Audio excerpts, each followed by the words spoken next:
مرحبا بكم الناس الكل. دفاعا على المرأة التونسية، النادي الافريقي يطالب بطاقم تحكيم نسائي في مباراته مع المنتخب الاماراتي. بكل صراحة مبادرة حلوة برشا من فريق باب جديد، رد يعني على الدولة الاماراتية وقرارها منع نساء تونس من السفر الى الامارات. نقراو تدوينة كاملة.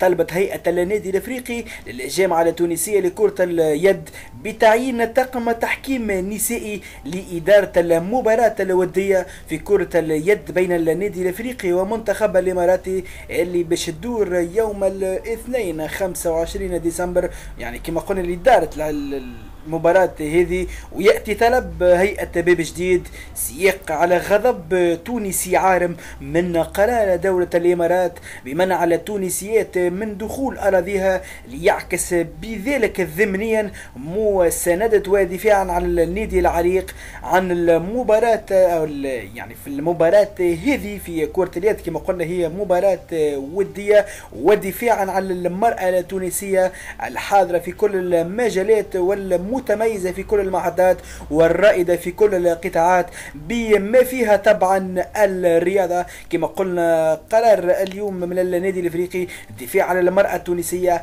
النادي الافريقي يطالب بتحكيم نسائي في مباراته مع منتخب الامارات.